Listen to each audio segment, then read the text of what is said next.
जय जय रघुवीर समर्थ. श्रीमतदासबोध. दशक 15वा. आत्मदशक. समास 5वा. चंचल लक्षण निरूपण नाम. श्रीराम समर्थ.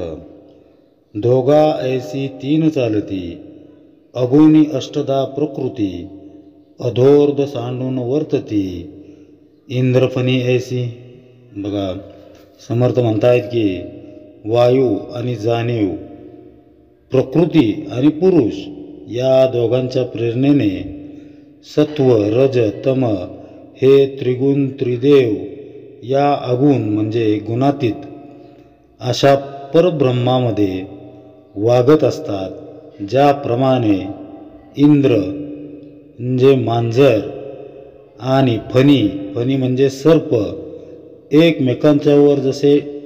एकमेकांचे शत्रू असतात, एकमेकांवर टपून असतात, त्याप्रमाणे ही सूक्ष्म चंचल अष्टदा प्रकृती अधजड अशी पाच भौतिकाला आणि ऊर्ध्व निश्चळ स्वरूपाला सोडून मध्यभागी खेळ करीत असते.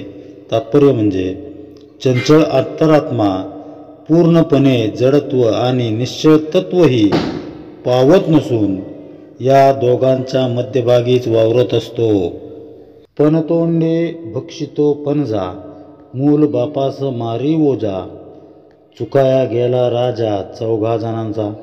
म्हणजे वायू हा पंजा आहे, पंजोबा आहेत. अग्नी हा आजा आहे, म्हणजे आजोबा आहेत. आप हे यांना वडील म्हटले, बाप.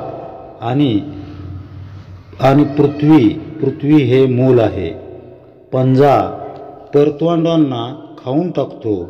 म्हणजे यामध्ये चार महाभूते एकात एक लय पावतात. ही लीला वर्णन केलेली आहे. तर मूल बापाला सहज मारते. या त्रिगुणांची लीला वर्णन केलेली आहे. चौघांचा राजा चुकाऱ्या गेला असे म्हटले आहे. या ठिकाणी राजा म्हणजे आकाश म्हणजेच अंतरात्मा होय. हा या लीलेत जणू नाहीसा झालेला आहे, दुर्लक्षित झालेला दिसतोय. देव देवालयामध्ये लपला, देऊळ पूजिता पावे त्याला, सृष्टीमध्ये ज्याला त्याला ऐसेची आहे. म्हणजे देव म्हणजे अंतरात्मा हा देवालयात म्हणजे आपल्या देहामध्ये लपलेला असतो. देवळाची पूजा केली की ती देवाला पावते. सृष्टीमध्ये सर्व प्राणी किंवा सर्व प्राण्यांमध्ये हीच गोष्ट आपल्याला नेहमी दिसून येते.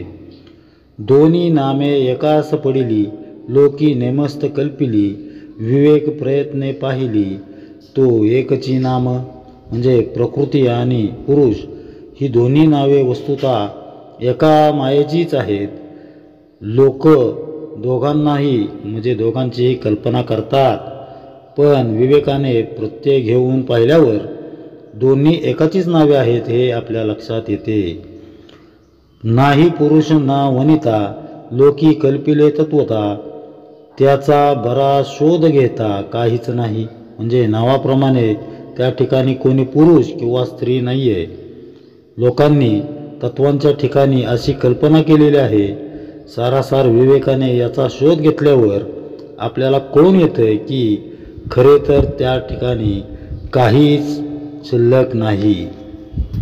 पहा, समर्थांनी आधी सांगून ठेवलेलं आहे की नाम रूप आणि गुण या उपाधींचं पांघरून अज्ञानवश आपणच या परब्रह्मावर टाकल्यामुळं चराचराला व्यापून असूनही त्या परमवस्तूला आपण कधी ओळखू शकत नाही. ही खरं तर आपल्या जीवनाची मोठी एक शोकांतिका म्हणावी लागेल. समजा आपली एखादी आवडीची वस्तू किंवा दागिना हरवला तर तो शोधण्यासाठी आपण आकाश पाताळ एक करतो. ती वस्तू सापडेपर्यंत आपल्या जीवाला कधीही चैन पडत नाही. स्वस्वरूप तर सर्वश्रेष्ठ अमूल्य असा दागिनाच आहे, जो नाम रूप आणि गुण या उपाधींच्या पांघरुणाखाली कुठंतरी हरवलेला आहे. आणि तरीही आपण स्वस्थ आहोत. नश्वर जगालाच सत्य मानून बसलेलो आहोत. आपल्या या अज्ञानाची संतांनाच दया येते. म्हणून तर समर्थ उपाधींच्या आवरणाखाली दडून बसलेल्या स्वस्वरूपाला हुडकून काढण्याकामी आपली मदत करू पाहत आहेत. ती आपली आत्मवस्तू शोधण्यासाठी आत्मानात्मविवेक हाच एकमेव उपाय असल्याचं समर्थ सांगतात. समर्थांनी आपल्या प्रत्येक ग्रंथात ठिकठिकाणी विवेक आणि वैराग्याचं ठासून प्रतिपादन केलेलं आहे. कारण विवेक वैराग्याशिवाय आत्मवस्तूपर्यंत पोचणं केवळ अशक्यच आहे हे समर्थ जाणून आहेत. तेच तत्त्व समर्थ पुन्हा एकदा आपल्यासमोर मांडत आहेत. सामान्य जीवाला आत्मवस्तूची जवळून ओळख व्हावी, तिच्याशी आपण एकरूप व्हावं, तद्रूप होणं हेच जीवनाचं ध्येय असायला हवं. हे ध्येय गाठण्यासाठीच हा आपल्याला नरदेह मिळालेला आहे. प्रपंचातील निरर्थक गोष्टी म्हणजे प्रपंचातील निरर्थक अशा वाटणाऱ्या गोष्टी जमवण्यातच आपलं आयुष्य फुकट वाया घालवू नये याची जाणीव जीवाला व्हावी. या हेतूनच समर्थ आपल्याला याविषयी मार्गदर्शन करत आहेत. आत्मानात्म विवेक करून साधना अवस्थेमध्ये एका साधकाची कुठं आणि कशी फसगत होऊ शकते याचा पूर्वार्ध आपण अगोदरच पाहिलेला आहे. परब्रह्म स्वरूपाच्या अगदी जवळ पोचलेले साधक अतिसूक्ष्म अशा अहंतेमुळं परमार्थ पथावर कसे अडकळतात याविषयी सुद्धा आपण अभ्यास पाठीमागे केलेला आहे. आता उत्तरार्ध या अभ्यासाचा उत्तरार्ध असं म्हणता येईल. असं सूक्ष्म मार्गदर्शन समर्थ आपल्याला आता करत आहेत. पहा, सद्गुरू साधकाची त्याच्या अतिसूक्ष्म अडचणीतून कशी सोडवणूक करतात याविषयी समर्थ आपल्याला सांगणार आहेत. आपला साधन प्रवास कुठल्या टप्प्यापर्यंत आलेला आहे हे सद्गुरू जाणून असतात. त्यांनी दिलेलं साधन आपण सश्रद्ध मनानं निष्ठेनं करत राहावं. त्यात काही अडचण येत असेल तर सद्गुरू ते दूर करतील असा भरवसा, असा विश्वास आपण ठेवला पाहिजे. पिंड ब्रह्मांडाचे 4 देह शुद्ध करत करत साधक जेव्हा अंतिम टप्प्यावर येऊन पोचतो तेव्हा त्याची मनोअवस्था कशी असते, त्याच्या मनात कोणते कोणते प्रश्न येऊ शकतात, परब्रह्माशी तदाकार होण्यापासून तो का वंचित राहतो, या सूक्ष्म अशा शंकांचं चिंतन समर्थ आता आपल्याकडून करून घेत आहेत. सार आणि आसाराची अगदी साधी सोपी व्याख्या करताना समर्थ म्हणतायत की टिकणारं आणि न टिकणारं अशा 2 भागात वस्तूंचं वर्गीकरण करावं. देह आरोग्य, पैसा अडका, नाव लौकिक, घरदार प्रपंच इतकंच काय, आपला जोडीदार, मुलं बाळ यापैकी काय टिकणार आहे याचा विचार केला पाहिजे. नाथांनी ती रूपकात्मक गोष्ट आपल्याला ठाऊक असेल. ती नाथांची गोष्ट आहे. बघा, एका मनुष्याला 4 बायका असतात. सगळ्यात धाकटी असलेल्या बायकोवर त्याचं विलक्षण असं प्रेम असतं. त्याच्या खालोखाल 3ऱ्या बायकोवर, मग 2रीवर, तर सगळ्यात थोरल्या बायकोवर म्हणजे आपल्या सगळ्यात वयस्क बायकोवर त्याचं अजिबात प्रेम नसतं. ज्या वेळेस तो स्वतः मृत्यूशय्येवर पडतो तेव्हा तो 4ही बायकांना माझ्याबरोबर कोण येणार अशी विचारणा करतो. तेव्हा सर्वात धाकटी म्हणते, मी नाही बाबा येऊ शकणार, तुम्ही देह ठेवला की मी दुसऱ्याची होऊन जाणार. ही 4थी बायको म्हणजे आपली धनसंपदा. आपण गेलो की तात्काळ दुसऱ्याच्या नावावर होते. 3री बायको म्हणते, मी फार तर तुमच्याबरोबर उमऱ्यापर्यंत सोबत करेन. हे म्हणजे आप्त स्वकीय म्हणजे लौकिक याचंच प्रतीक होय. म्हणजे आपले नातेवाईक, भाऊबंदकी याचं उदाहरण समर्थांनी या ठिकाणी दिलेलं आहे.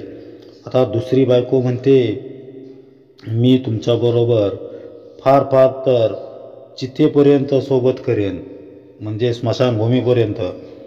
हे आपल्या देहाचं निदर्शक होय. पहिली बायको जी असते, ती पहिली बायको जी उपेक्षित राहिलेली असते, ती सांगते, मी मात्र सदैव आपल्यासोबतच राहीन. हे आहे आपले सनातन असं आत्मस्वरूप. म्हणजे बघा, जीवनातील पहिल्या 3 अवस्था आसार आहेत, तरीही मनुष्य त्यातच रमतो, त्यांनाच आपलं मानतो. त्यामुळं आपले डोळे खऱ्या अर्थानं उघडण्यासाठीच समर्थ आपल्याला सार आसाराची नेमकी काय ती व्याख्या सांगत आहेत. जे दिसतं ते नसतं, जे येतं ते जातं, हे सारं आसार होय, असं समर्थ सांगतात. जे सदैव असतेच असते, जे असीम आहे, अमर्याद आहे, ते आत्मस्वरूपच केवळ सार आहे. हे प्रत्येकाने ध्यानात ठेवलं पाहिजे. अज्ञानवश आपण असारालाच आपलं सर्वस्व मानून बसतो. ही भूमिका समर्थ सुधारून देत आहेत. काही साधक तर खडतर अशा साधन प्रवासामध्ये बरेच पुढे गेलेले आपल्याला पाहायला मिळतात. आसार गोष्टींचा त्यांनी मनानं त्याग केलेला असतो. अंतरंगातून विषय त्याग घडणं महत्त्वाचं आहे. विषयांचा त्याग बाह्य परिस्थितीचंच नव्हे, तर अंतरीच्या प्रवृत्तींचं निदर्शक आहे. हे सूत्र आपण या अगोदर सुद्धा पाहिलेलं आहे. वनात जाऊन विषयांचं चिंतन करण्यापेक्षा प्रपंचात राहून परब्रह्माचं चिंतन करणं अधिक योग्य आणि अधिक श्रेयस्कर असं ठरणार आहे. आत्मस्वरूपाला प्राप्त करण्यासाठी तेच गरजेचं असतं. आतून आसार टाकणं म्हणजे मनातून दृश्याला तिलांजली देणं. पिंडांच्या स्थूल सूक्ष्म कारण महाकारण, तसंच ब्रह्मांडाच्या विराट हिरण्यगर्भ अव्याकृत मूळमाया अशा या अष्टकाया ओलांडल्या. जीवशिवातील भेद संपुष्टात आला की साधकाच्या जीवनामध्ये विलक्षण अशी क्रांती घडू लागते. समर्थ पुढे म्हणतात, स्त्री नदी पुरुष खळाळ, ऐसे बोलती सकळ, विचार पाहता निवळ, देह नाही. म्हणजे स्त्रीलिंगी नदी आणि ओढा पुल्लिंगी असे सर्व लोक बोलतात. म्हणजे अशी मान्यता आहे, सर्वजण असे म्हणतात.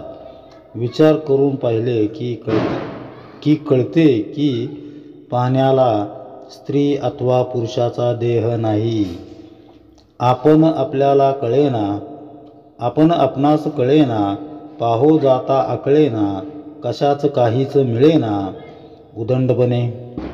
म्हणजे आपण कोण आहोत हे आपल्यालाही कळत नाही. शोध घ्यायला जावे किंवा शोध घ्यावा म्हणावे तर तेही आपल्याला जमत नाही. अफाटपणामुळं उदंडपणामुळे कशाची मेळ बसत नाही. एकलाची उदंड झाला, उदंडची एकला पाडेला, आपणासी आपला गलबला सोसवेना. म्हणजे एकला एक होता तोच उदंड झाला आणि उदंड होऊनही तो एकला एकच असतो. आपलाच गलबला, आपलाच गोंधळ आपल्याला सोसवत नाही असे झालेले. एक असोन फुटी पडिली, फुटी असोन स्थिती एकली, विचित्र कळा पैसावली प्राणीमात्री. म्हणजे एक असून त्यामध्ये फूट पडल्यामुळे अनेक झाल्यासारखा भास होतो किंवा दिसते. पण प्रत्येकात भिन्नत्व दिसत असले तरी अंतरस्थिती अंतरात्मा एकच होय. अनेक रूपामध्ये भासूनही एकत्व भंगून देण्याची ही अंतरात्म्याची विचित्र कळा सर्व प्राणीमात्रांमध्ये पसरलेली आहे. वल्लीमध्ये जलसंचरे, कोरडेपणे हे वावरे, ओले वाचून न थिरे काही केल्या. म्हणजे वेलीमध्ये पाणी भरून राहिलेले असते, पण तिला स्पर्श केला तर ओलेपणा जाणवत नाही. ती बाहेरून कोरडीच असते, पण ओलेपणाशिवाय ती काही केल्या जगूच शकणार नाही. झाडामध्ये केली आळी, झाडे धावती निराळी, कित्येक झाडे अंतराळी उडवून जाती. म्हणजे झाडांना पाणी घालण्यासाठी आपण आळी करतो. आळी केलेली असतात.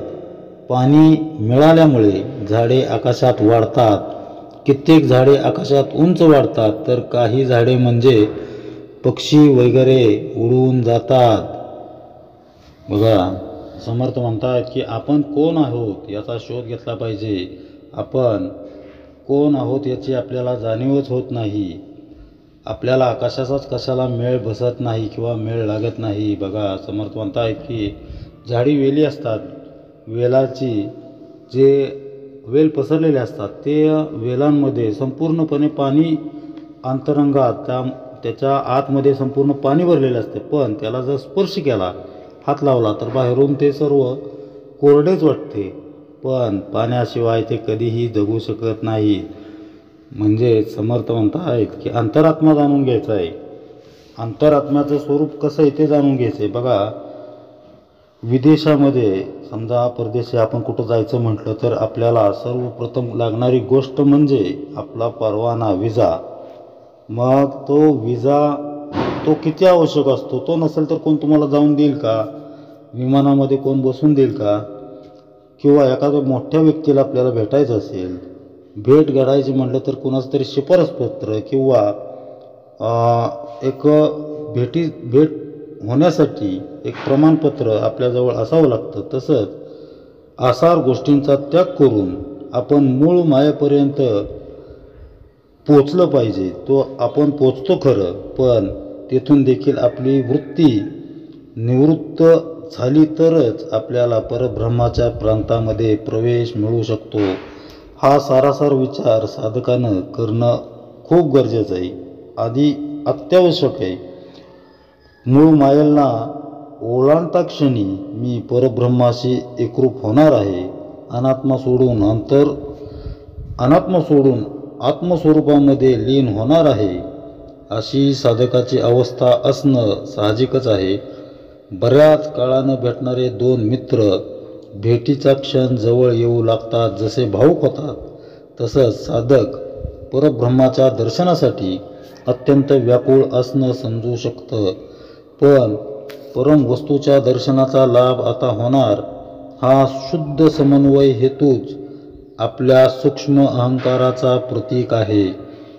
जे येतं ते जातं या समर्थांनीच सांगितलेल्या व्याख्येनुसार हा हेतू देखील आसार होय आणि तोच मूळ मायेच्या सीमारेषेला ओलांडण्यामधील अडथळा ठरतो.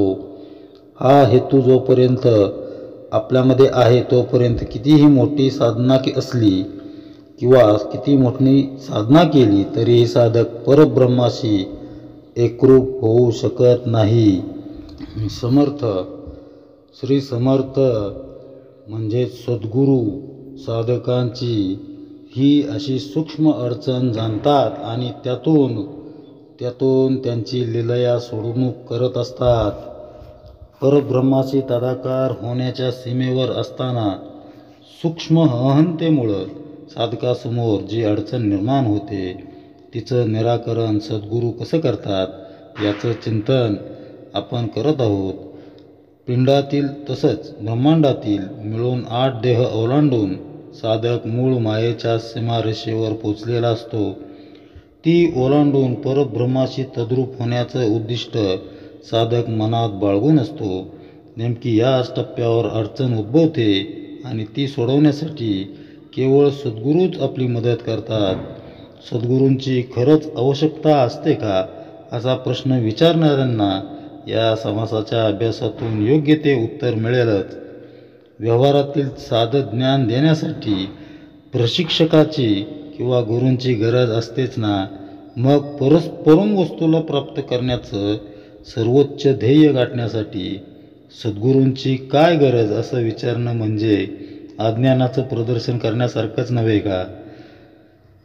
जीवनाचं प्रयोजन समजविणं आणि ते साध्य करण्यासाठी योग्य दिग्दर्शन तसंच मार्गदर्शन करणं हे सद्गुरूंचं महत्त्वाचं कार्य आहे. जन्म मृत्यूच्या चक्रातून सोडवण्यासाठी परब्रह्माशी भेट घडणं अगत्याचं आहे असं सद्गुरू वारंवार सांगत असतात आणि त्या योगे साधकाची मनोभूमिका तयार करत असतात. त्यातूनच साधक अंतर्मुख होऊ लागतो. सद्गुरूंनी दिलेलं जीवनध्येय हे व्यावहारिक ध्येयासारखं बहिर्मुख करणारं नसतं. मी म्हणजे देह या भ्रमातून बाहेर काढून जीवाला अंतर्मुख करणं ही सद्गुरूंची खरी कृपा होय. ज्या ठिकाणी म्हणजे जेथे जातो तेथे तू माझा सांगती चालविसी हाती धरून या असं संत तुकाराम महाराज किंवा तुकोबाराय सांगतात. त्याप्रमाणे आपल्या साधन प्रवासामध्ये सद्गुरू सतत आपल्या सोबत असतात. हातात हात धरून एक एक पाऊल परम वस्तूच्या दिशेनं ते आपल्याला घेऊन जात असतात. हे नीट समजून घेण्यासाठी रामायणामधील एक आपण प्रसंग बघूयात. प्रभू राम लक्ष्मण मिथिला नगरीत दाखल झाले. ते दोघे पुष्पवाटिकेमध्ये असताना पहिल्यांदा सीतेच्या एका सखीनं रामाला पाहिलं. तेजपुंज राजबिंड्या मनोहारे रामाचं मुखकमल पाहून सखी स्तब्ध झाली. ती धावतच सीतेकडे आली. रामाला पाहिल्यानंतर तिची अवस्था कशी झाली होती ते सांगताना रामचरितमानसमध्ये तुलसीदास लिहितात, गिरा अनयन नयन बिनुबानी. जे डोळ्यांनी बघितलंय ते वाणीला वर्णन करता येत नव्हतं आणि नयनांना तर वाचाच नाही. मग म्हणजे सांगावं तरी किती आणि ते कसं, अशी तिची विचित्र अशी अवस्था झालेली होती. शेवटी त्या सखीनं सीतेच्या हाताला धरून तिला प्रभू रामांच्या दर्शनासाठी पुष्पवाटिकेत आणलं. सीता जेव्हा प्रभू रामांच्या दृष्टिक्षेपात आली तेव्हा ती सखी हळूच तिथून बाजूला झाली. राम रूप पाहून सीता देखील मोहरून गेली. या घटनेचा मागोवा घेताना संत म्हणतात किंवा संतांनी सांगितलेलं आहे की ती जी सखी आहे ती सखी म्हणजे आपले सद्गुरू प्रथम रामांचं म्हणजे प्रभू रामांचं दर्शन घेतात, म्हणजेच ते आत्मसाक्षात्कारी होतात. पण जे परब्रह्म स्वरूप ते पाहतात अनुभवतात त्याचं वर्णन ते करू शकत नाहीत. मग ते साधनाभ्यासाद्वारे आपली मनोभूमिका तयार करतात आणि भगवंताच्या समोर आपल्याला आणून उभं करतात. मात्र असं करताना भगवंत आणि जीव यांच्यामध्ये कुणी तिसरा चालत नाही, अगदी सद्गुरू तत्वही नाही. त्यामुळंच सद्गुरू म्हणतात की मी तुमचा हात प्रभू रामाच्या हातात नेऊन देतो. सद्गुरू परिपक्व साधकाला प्रभू रामांच्या सन्मुख घेऊन येतात. पण ती सद्वस्तू आणि जीव एका दृष्टिक्षेपात आले की जीवालाच आत्मस्वरूपाला सन्मुख व्हावं लागतं. सद्गुरू सीतेच्या सखीसारखं हळूच बाजूला होतात. असं हे सद्गुरूंचं अगाध असं कार्य आहे. आपल्याला सद्गुरू लाभले, त्यांच्या कृपेनं जीवनाचं ध्येय ठरलंय, साधन चालू आहे. त्या योगे जीवनातील नको असलेल्या भागाचे धपले काढून टाकत सद्गुरूंचं आपलं जीवनशिल्प घडवण्याचं काम चालू आहे. म्हणजेच प्रभू रामांना सन्मुख होण्यासाठीची तयारी ते आपल्याकडून करून घेत आहेत. या टप्प्यावरील विश्लेषणात्मक चिंतन विवरण समर्थ आता सांगू लागलेले आहेत. ते म्हणतायत की मूळ मायेच्या सीमेवर असणारा अंतरात्मा विश्वाचं भरण पोषण करतो. सृष्टीतील साऱ्या घडामोडींचं कर्तेपण त्याच्याकडं जातं. साधनेच्या बळावर साधक अत्यंत मनोहारी अशा अंतरात्म्याचं दर्शन या ठिकाणी घेत असतो. पहा, नित्यानित्य विवेक करत जीव परब्रह्माच्या अगदी जवळ पोचलाय. पण त्या परम स्वरूपाचं दर्शन करायचंय, त्याला पाहायचंय, हा हेतू त्याच्या मनात आहे. असा हेतू मनात असण्यामागं किंवा असण्यामागचं कारण आहे म्हणजे अंतरात्म्याचं कर्तेपण जे त्या जीवानं स्वीकारलंय. वायू अर्थात प्राणशक्तीच्या आधारे विश्वाला चेतना ऊर्जा पुरविणारा अंतरात्माच एका जीवाच्या मनात असा सूक्ष्म हेतू उत्पन्न करतो की आपण जावं आणि परब्रह्माचं दर्शन घेऊन यावं. अंतरात्म्याच्या या कर्तृत्व भावनेमुळं, चंचलपणामुळं साधकाची सिद्धावस्थेची वाट अडकवली जाते किंवा अडवली जाते. बघा, अंतरंगात जे चळतंय म्हणजे परमात्म्याचं दर्शन घेण्याचा जो हेतू उत्पन्न झालाय त्याचं कर्तेपण अंतरात्म्याकडे आहे. हा हेतू चंचल आहे. अंतरात्मा ही चंचल आहे आणि परब्रह्मस्वरूप आणि निश्चळ आहे.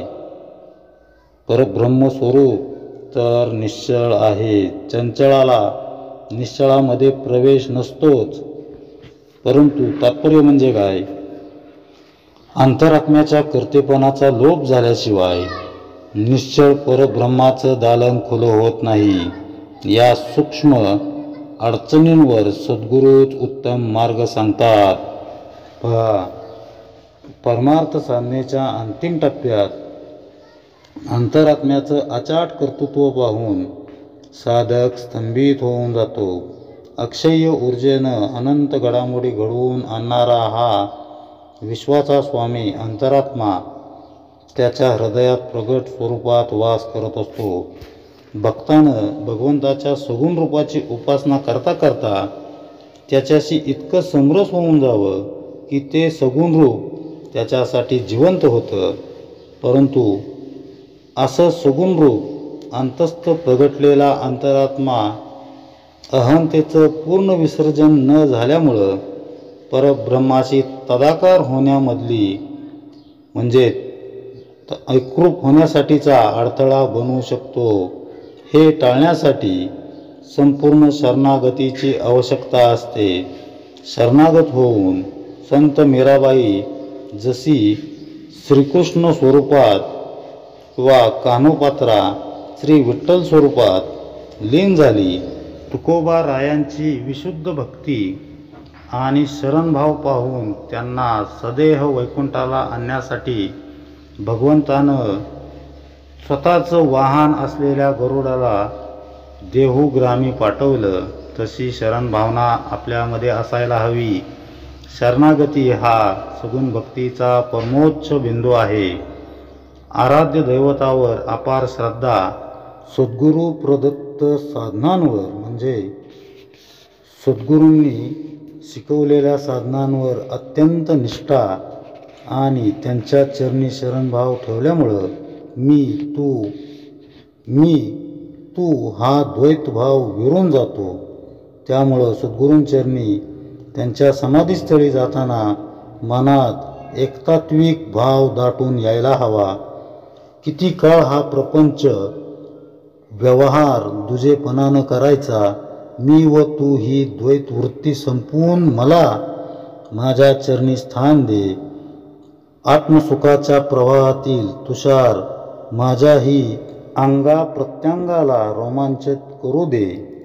संत तुकाराम महाराज त्यांच्या एका अभंगात म्हणतात ना, आम्ही बी घडलो तुम्ही बी घडाना, सागराच्या संगे नदी बी घडली, नदी बिघडली सागराची झाली.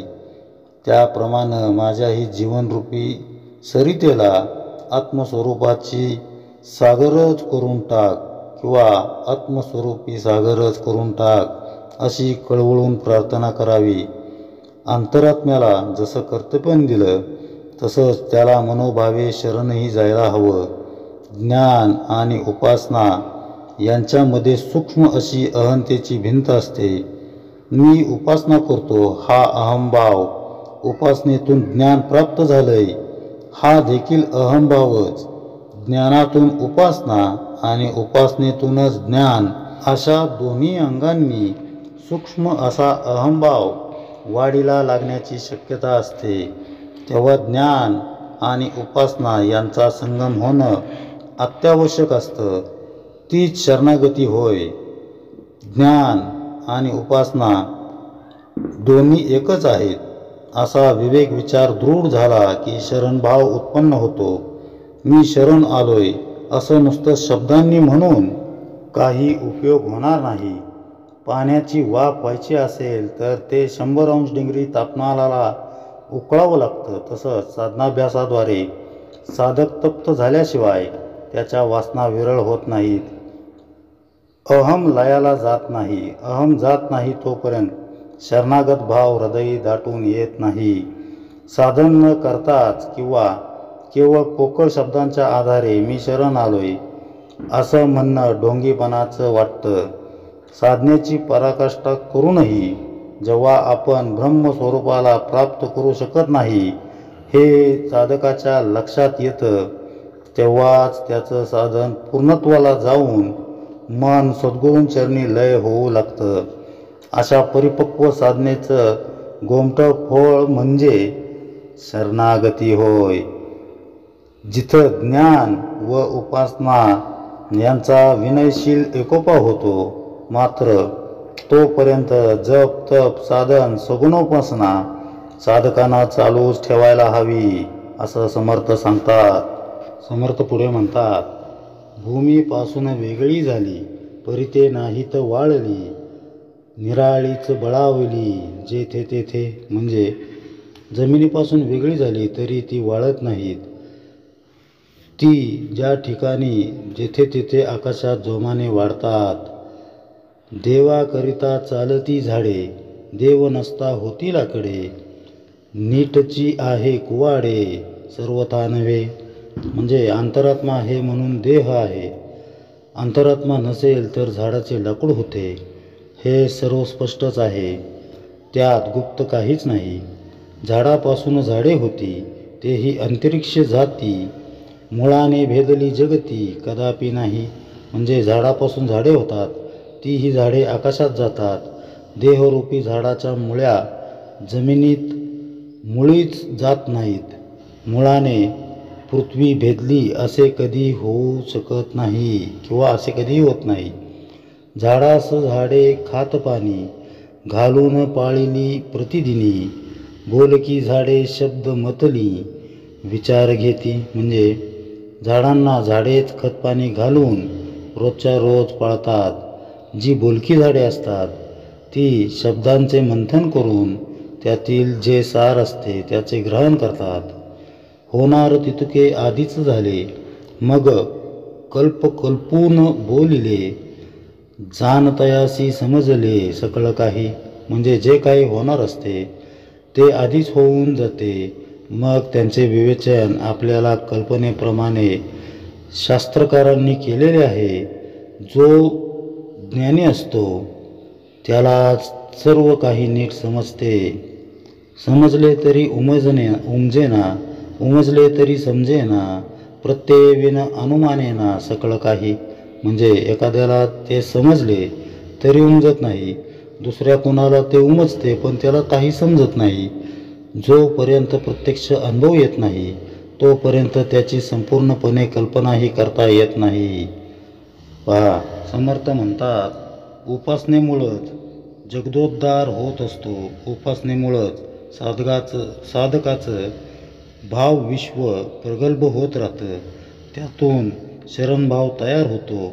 या शरणागतीच्या सेतूवरूनच साधक मूळ मायेची सीमारेषा ओलांडून पुढं जात जात परब्रह्माशी गळा भेट घेण्यास सज्ज होत असतो. नित्यानित्य विवेक करत आसाराला मागं टाकत साधक मूळ मायाच्या सीमारेषेवर घुटमळत आहे. ही रेषा ओलांडताना त्याला कोणती अडचण येते याचं विवेचन आपण पाहत आहोत.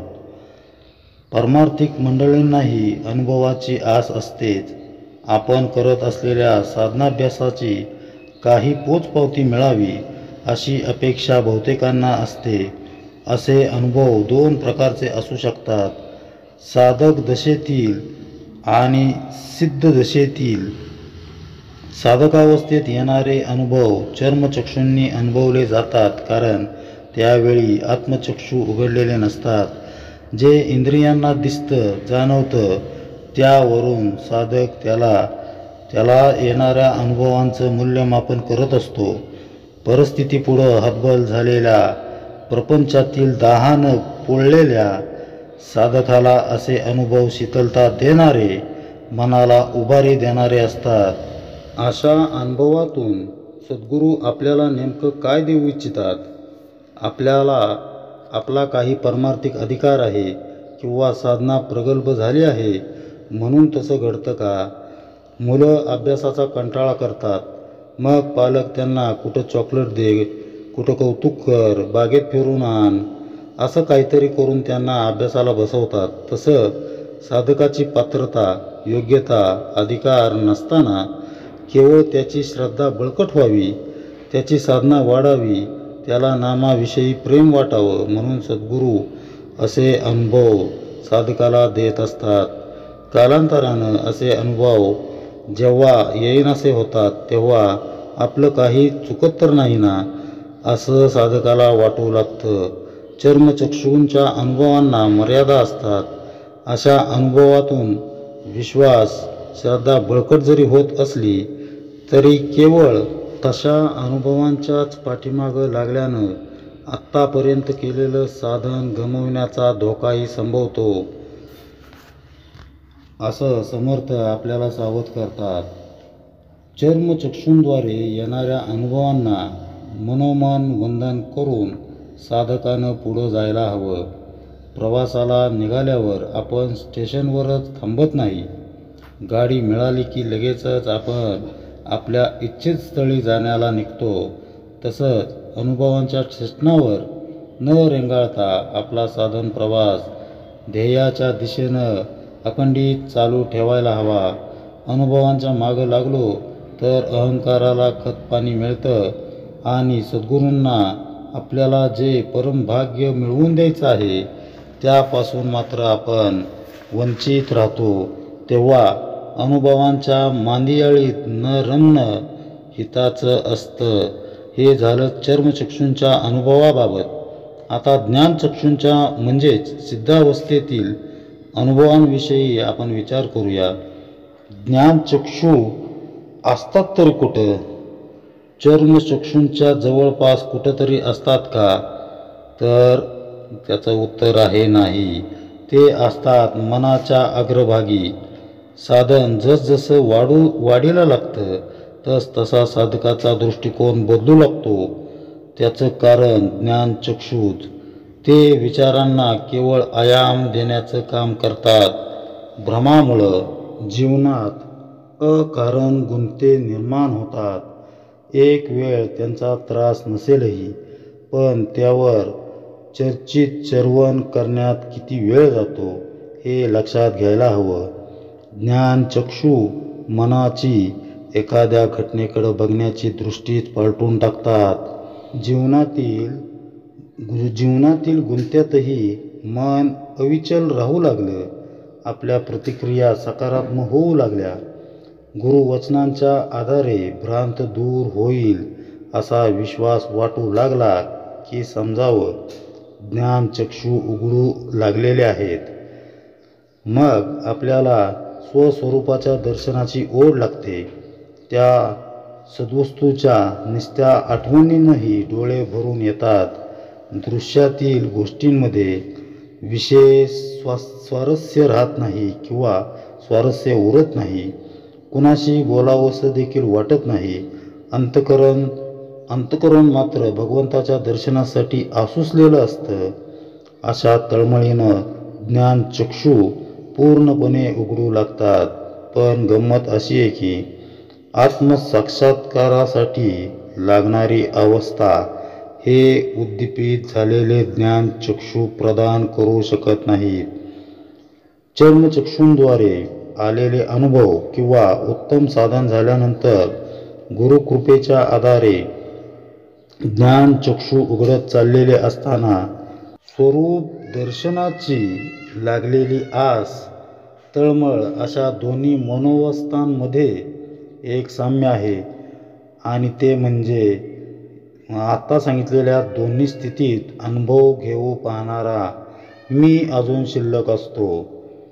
देहबुद्धीच्या स्थितीत मीचं प्राबल्य अधिक असतंच, पण ज्ञानचक्षु उघडलेल्या स्थितीतही मी अंशरूपानं का होईना पण शिल्लक असतो. उत्तम आटवलेल्या केशरयुक्त किंवा केशर विलायचीयुक्त दुधामध्ये बारीकसा मिठाचा खडा पडला तर काय होईल? घोटून केलेलं साधन, त्यात नित्य नैमित्तिक उपासनेची वेलची, वैराग्यरूपी केशर मिसळलेलं असताना स्वस्वरूप दर्शनाचा अनुभव घ्यावासा वाटणं म्हणजे केशरी दुधात मिठाचा खडा पडावा किंवा मिठाचा खडा पडला तसंच ते आहे. अल्पसा अहम देखील साधनेच्या डोंगराला सुरुंग लावून त्याला जमीनदोस्त करू शकतो. बघा,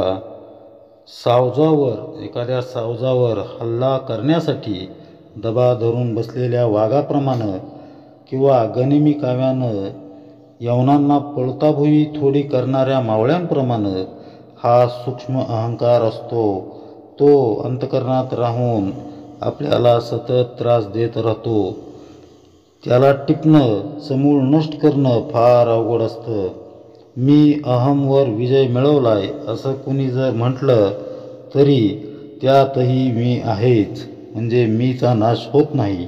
त्यामुळं चर्मचक्षूंचे किंवा ज्ञानचक्षूंचे अनुभव हे भगवंत भेटीच्या अगोदरील मूळ मायेच्या अलीकडील म्हणजेच पूर्व पक्षातील ठरतात. अशा अनुभवांतून कदाचित ज्ञानार्जन होईलही, पण ते आत्मस्वरूपाशी तदाकार होण्यासाठी उपयोगाचे नसतात. त्यासाठी ज्ञानाचं विज्ञान होणं गरजेचं आहे असं समर्थ सांगतात. समर्थ पुढे म्हणतात, सर्वत्रांचा वडील कोण हेची पहावी ओळखन, भेटे आपणास आपण जगदांतरे, म्हणजे सर्वाहून श्रेष्ठ कोण याचा विचार करावा. त्याची म्हणजेच अंतरात्म्याची ओळख करून घ्यावी, म्हणजेच आपल्याला भेट होते, म्हणजेच स्वस्वरूपानुभव येतो आणि तोच अंतरात्मा सर्वांच्या अंतर्यामी आहे हेही कळून येते. अंतर्निष्ठांची उंच कोटी, बाहेर मुद्र्यांची संगती खोटी, मूर्ख काये समजेल गोष्टी, शहाणे जाणती, म्हणजे जे अंतर्निष्ठ असतात ते फार उच्च कोटीचे जाणावेत. जे बहिर्मुख असतात त्यांची संगती खोटी म्हणजेच वाईट असते, पण मूर्खाला या गोष्टी कळत नाहीत. शहाणे लोक असतात तेच सर्व जाणतात. अंतरे राखता राजी, भलत्यास भलताच नवाजी, अंतरे न राखता भाजी, मिळणार नाही. म्हणजे आपण जर दुसऱ्यांचे अंतःकरण जाणून त्याला प्रसन्न केले तर कोणीही आपल्याला नावचतो. आपण जर दुसऱ्याचे मन जाणून त्याला समाधान होईल असे वागलो नाही, पण भाजीसारखा क्षुद्र पदार्थही आपल्याला तसं वागलो नाही तर आपल्याला भाजीसारखा क्षुद्र पदार्थही आपल्याला प्राप्त होणार नाहीये असं समर्थ सांगतात. ऐसे वर्तते प्रत्यक्ष, अलक्षी लावावे लक्ष, दक्षास भेटता दक्ष, समाधान होते. म्हणजे समर्थ म्हणतात की हे असे प्रत्यक्ष घडते, हे आपल्याला दिसून येते, म्हणून अलक्ष अशा परब्रह्म्याकडे लक्ष लावावे, त्याचे अनुसंधान ठेवावे. अशा प्रकारे जो आत्मानुभवाविषयी दक्ष असतो त्याला दुसरा दक्ष माणूस भेटला की अत्यंत समाधान लाभते. मनास मिळता मन, पाहून येती निरंजन, चंचळ चक्र उलंबून, पैलाड जाती. म्हणजे गुरुशिष्यांचा ऐक्यभाव झाला, मनाला मन मिळले की त्या निरंजन परमात्म्यास पाहता येते आणि मायेचा मीपणाचा सर्व उपद्व्याप ओलांडून पलीकडे जाता येते. एकदा जाऊन पाहून आले, मग ते सान्निध्य देखिले, चर्मचक्षी लक्षिले, न वचे कदा. एकदा त्या निरंजन परमात्म्याचा म्हणजे परमेश्वराचा अनुभव आला की तो सदैव अगदी जवळच आहे असे दिसते. म्हणजे जेथे पाहावे तेथे सर्वत्र तोच दिसतो. पण चर्मचक्षूंनी डोळ्यांनी त्याचा अनुभव कधी घेणे शक्यच नसते. समर्थांनी आत्ताच आपल्याला सांगितलेलं आहे की चर्मचक्षूंद्वारे आलेला अनुभव किंवा चर्मचक्षूंद्वारे किंवा ज्ञानचक्षूंद्वारे आपले जरी ज्ञानचक्षू उघडले तरी आपला मी हा शिल्लक असतो, अहम हा शिल्लक राहतो. थोडा का होईना अहम शिल्लक राहतो. त्या अहमला आपल्याला पूर्णपणे नष्ट करायचं आहे. समर्थ म्हणतात की मी सकट सारे चंचल नाहीसं झालं की ज्ञानाचं विज्ञान होतं. संग त्यागाविना किंवा संग त्यागाविन परब्रह्माशी तद्रूप होता येत नाही. आपल्या संगतीत काय काय येतं? प्रपंच, पैसा अडका, मुलं बाळं, लौकिक, उपाधी, अंतरंगातील वासना, मी पण या साऱ्यांचा त्याग करायला हवा. हे सर्व मला सद्गुरूंनी दिलंय, माझं असं त्यात काहीच नाही अशी धारणा हवी. इतकंच काय की हा देह देखील माझा नाही अशी त्यागाची उच्च कोटीची भावना तयार व्हायला हवी. असा वैचारिक त्याग घडल्यामुळं अंतरंगात मौन गर्भावस्था निर्माण येते. जिथं शब्द खुंटतात, स्फुरण देखील शांत होतं. इथं अहमला स्थानच नसतं. ज्या अहमनं साधकाला मूळ मायेच्या अलीकडं रोखलेलं आहे किंवा रोखलं होतं, तो अहम संग त्यागामुळं लयाला गेल्यानं आता साधक सीमोल्लंघनासाठी सज्ज झाला आहे. सर्व संत जे सांगतात तेच समर्थांनी सुद्धा आपल्याला या ठिकाणी सांगितलेलं आहे. समर्थ म्हणतात की आसाराचे निरसन करता करता अवघे चंचल बाजूला सरते आणि जे उरते ते निश्चळ परब्रह्म. हे घडण्यासाठी मूळ मायेसह 8ही देहांचा नाश व्हायला हवा. त्याकरता अहम ब्रह्मस्मी तत्त्वमसी या समर्थांनी अगोदरच सांगून ठेवलेल्या महाकाव्यांचं अखंड चिंतन करायला हवं. अशा सखोल चिंतनातून उपाधींचा सहजगत्या त्याग करता येतो. मी चिदानंद रूप आहे, ब्रह्मस्वरूप आहे अशा धारणेनं जेव्हा आपण जीवन जगतो तेव्हा स्वाभाविकपणे संगत्याग घडतो. आचरणाचा तो भाग होतो. प्रकृतीच्या 8ही देहांचा पसारा बाजूला सरला की कल्पना, अनुभव, विचार यांच्या पलीकडं असणाऱ्या ब्रह्मस्वरूपाशी एकरूप होता येतं असं संत सांगतात. मूळ मायेच्या पलीकडं घडणारा परम वस्तूंशी तदाकार होण्याचा हा विलोभनीय सोहळा असतो. म्हणजे हा सोहळा असतो तरी कसा याचं विवेचन आपण बघणार आहोत. समर्थ पुढे सांगतात, नाना शरीरी चंचळ अखंड करी चळवळ, परब्रह्म ते निश्चळ सर्वांठाई. म्हणजे विविध शरीरांमध्ये तो चंचळ अंतरात्मा अखंड चळवळ करीत असतो, पण परब्रह्म मात्र सर्वत्र कोंदाटलेले असले तरी ते निश्चळच असते. चंचळ धावे एकीकडे, ओस पडे दुसरीकडे, चंचळ पुरे सर्वांकडे, हे तो घडे ना. म्हणजे चंचळ असते ते एकीकडे धावले की दुसरीकडे ओस पडते. चंचळ सर्व ठिकाणी एकाच वेळी पुरे पडेल असे कधीही घडू शकत नाही. चंचळ चंचळास पुरेना, अवघे चंचळ विवरेना, निश्चळ अपार अनुमान कैसे येते. म्हणजे चंचळ असा हा अंतरात्मा चंचळाच्या म्हणजेच मूळ मायेच्या सर्व व्यापालाच जर पूर्णपणे ओळखू शकत नाही तर अपार आणि निश्चळ अशा परब्रह्माची तो कल्पना तरी कशी करू शकतो किंवा कशी करू शकेल. गगनी चालती हवावी, कैसी पावेल पार पदवी, जाता मध्येची विझावी, हा स्वभावची तिचा. म्हणजे दारूचा बाण पेटवल्यावर तो आकाशात उंच जातो, पण तो आकाशाला भेदून पलीकडे कसा जाऊ शकेल. जाता जाता तो मध्येच विझतो, कारण तो त्याचा स्वभावच आहे. मनोधैर्य एकदेशी कैसा आकळील वस्तूसी, निर्गुण सांडून अपेसी सर्व ब्रह्म म्हणे. म्हणजे मन हे एकदेशी असल्यामुळे सर्व व्यापक अशा परब्रह्म वस्तूला ते कसे जाणू शकेल. जो भाग्यहीन असतो तोच परब्रह्माचा साक्षात अनुभव त्याला नसल्यामुळं सर्वच ब्रह्म असे म्हणतो. नाही सारासार विचार येथे अवघा अंधकार, खरे सांडून खोटे पोर नेन ते घेते. म्हणजे जेथे सारासार विचार नसतो त्या ठिकाणी सर्व अंधकारच असतो. अज्ञानी माणूस सत्य असे सार सोडून खोटे असार ग्रहण करतो.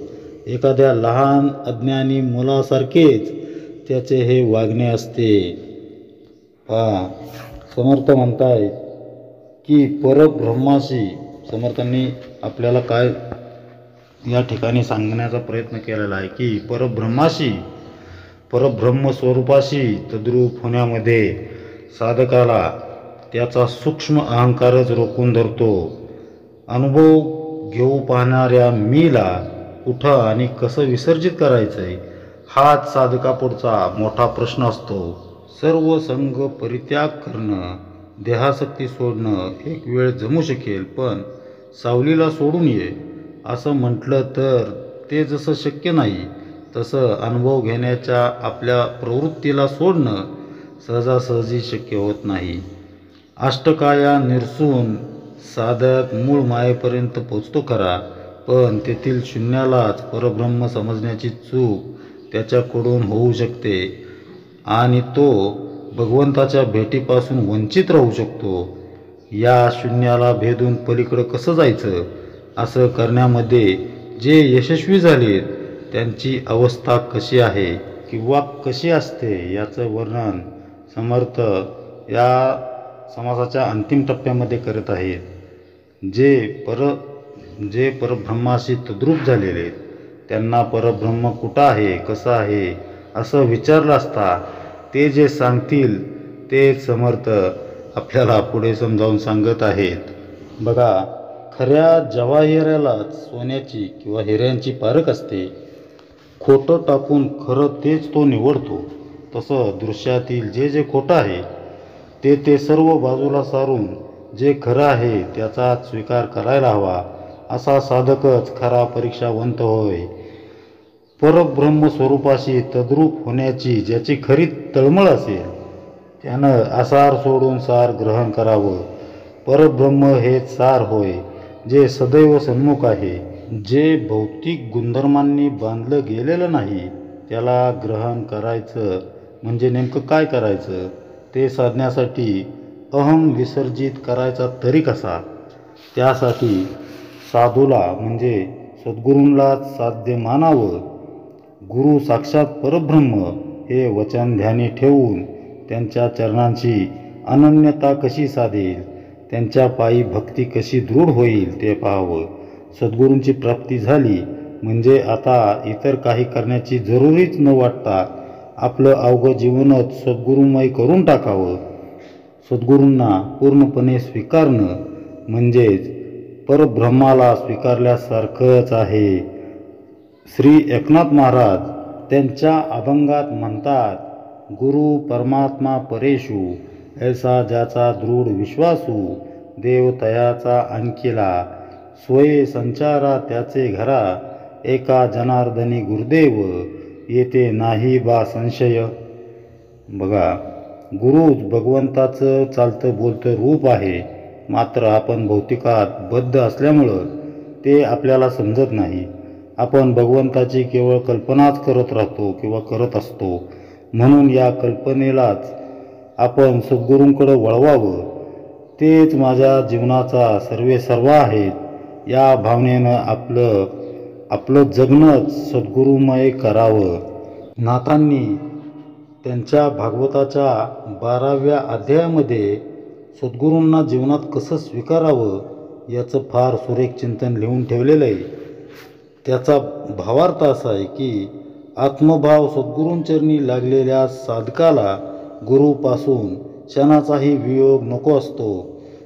सद्गुरू जिथं उभा राहतील त्यांच्या पायाखालील जमीन मीच होईल त्यांचे पाय धुण्याचे पाणी मीच पेईन किंवा मीच होईन, त्यांचे बसण्याचे आसनही मीच होईन, त्यांना हवा घालायला लागणारा पंखासुद्धा मीच होईन, त्यांना सुखावणारा वारा देखील मीच होईन, सद्गुरूंच्या अंगाला लावलं जाणारं उटणं देखील मीच होईन, त्यांच्या स्नानाचं जल ते सुद्धा मीच होईन, ते जे भोजन करतील ते ताट वाटी मीच होईन, ते जे खातील ते अन्न मीच होईन, त्यातील रसांची गोडीसुद्धा मीच होईल, जेवणातील तूपही मीच होईल, ते प्राशन करतील ते पाणीसुद्धा मीच होईल, त्यांना अर्पण केलं जाणारं फळसुद्धा मी होईन, मुखवास म्हणून दिला जाणारा तांबूल देखील मीच होईन, पिगदानीतील त्यांचं उच्छिष्टसुद्धा मीच होईन, सद्गुरूंचा बिछाना मीच, त्यांचं अंथरूण पांघरून देखील मीच होईन, त्यांची निद्रा समाधी मीच होईल. अशा अनेक कल्पना करून खऱ्या तळमळीचा साधक त्यांचं अवघं जीवनच सद्गुरुमय करत असतो. जीवनात सार असार म्हणतात ते याहून वेगळं असं काय असणार. अशा सुंदर पद्धतीनं सद्गुरूंना आपल्या जीवनात जर स्थान मिळालं तर काय होतं ते सुद्धा समर्थांनी आपल्याला पुढे सांगून ठेवलेलं आहे. समर्थ म्हणतायत की आपण जीवनाला सद्गुरू समजावं किंवा जीवनाला सद्गुरू व्यापून उरतात, करता तेच, भोगता तेच, द्रष्टा तेच आणि जीवनातील निश्चळ तत्वही तेच असा अढळ विश्वास तयार झाला की मग मनाची धावाधाव आपली थांबते. ज्या ज्या स्थळी हे मन जाय माझे, त्या त्या स्थळी हे निजरूप तुझे, अशी मनाची अवस्था होते. असं ज्याचं अनुसंधान घट्ट असतं तो जीवनाच्या सर्व अवस्थांमध्ये सद्गुरूंचं स्मरण सहजपणे ठेवू शकतो. त्याचा परमार्थ फक्त देवघर किंवा भजन पूजन, जपतप, ध्यानापुरता मर्यादित राहत नाही, त्याला व्यापकता येते. पहा, अगदी झोपेत कुस बदलताना देखील तो श्रीराम श्रीराम किंवा महाराज महाराज असं म्हणत असतो. जागृतावस्थेत तो सद्गुरुमय असतोच, पण त्याच्या स्वप्न सुषुप्ती या अवस्थातही सद्गुरूंच्या अस्तित्व जाणीवेनं पूर्णपणे व्यापलेल्या असतात. त्यामुळं होतं काय, जसं आईच्या कडेवर बसलेलं मूल बरंचसं अंतर लीलया पार करतं, तसं ज्या साधकाचं जीवनच सद्गुरुमय झालंय तो तुर्यावस्थेसारखी बिकट वाट गुरूंच्या कडेवर बसून आरामात पार करून जातो. त्यावेळी तो स्वतःचं भान हरपून बसतो. सतत सद्गुरूंच्या संगे असल्यामुळं सार जाणता जाणता त्या साधकाची जाणीवच नाहीशी होते. सद्गुरूंच्या भजनातून, त्यांच्या स्मृतीतून, त्यांनी दिलेल्या साधनातून, नामसकीर्तनातून शून्याला भेदत साधकाला सद्गुरू अलगद परब्रह्माच्या प्रांतात घेऊन येतात. तिथं वृत्ती राहत नाही, मन उरत नाही, शब्द उरत नाहीत, विचार नाहीत, घडतं ते फक्त आत्मनिवेदन. सद्गुरूंचं भजन, त्यांनी दिलेलं साधन, त्यांच्या स्मृती, उपासना ही मुक्तीचीच रूपं होत.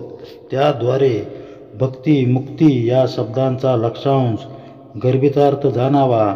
म्हणजेच मग जागृती, स्वप्न, सुषुप्ती या अवस्थांना पार करून नेणारी भक्तीच तुर्या रेषाही पार करून, म्हणजे ती भक्तीच तुर्या रेषाही पार करून परब्रह्म स्वरूपाशी तद्रूपता साधून देते हे लक्षात येईल.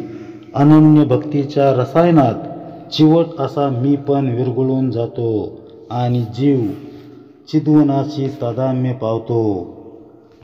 नेती नेती असं श्रुतींनी वर्णन केलेलं सद्रूप चिद्रूप परब्रह्मच आपलं स्वस्वरूप आहे.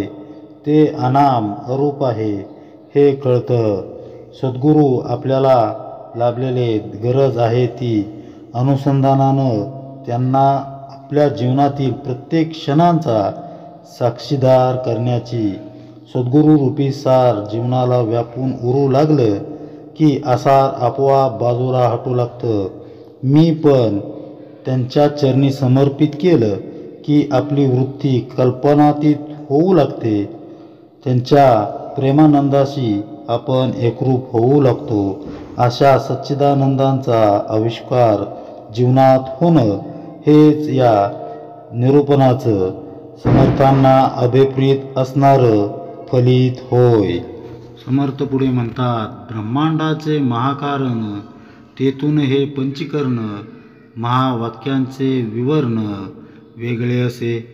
ब्रह्मांडाचा महाकारण म्हणजे ब्रह्मांडाचा महाकारण देह म्हणजे मूळ माया होय.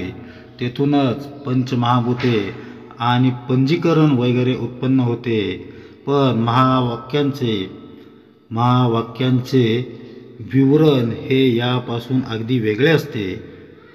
महत्तत्व महद्दूत तोची जाणावा भगवंत, उपासना हे समाप्त येथून झाली. म्हणजे मायेमध्ये महद्भूत पडलेल्या ब्रह्मांच्या प्रतिबिंबाला महत्तत्व म्हणजे ईश्वर म्हणजेच भगवंत म्हणतात. साबास, माया विशिष्ट चेतन म्हणजे ईश्वर. ईश्वर हीच उपासनेची हद्द आहे. ब्रह्म अनुपास्य आहे. कर्म, उपासना आणि ज्ञान त्रिकांड वेद हे प्रमाण. ज्ञानाचे होते विज्ञान परब्रह्मी.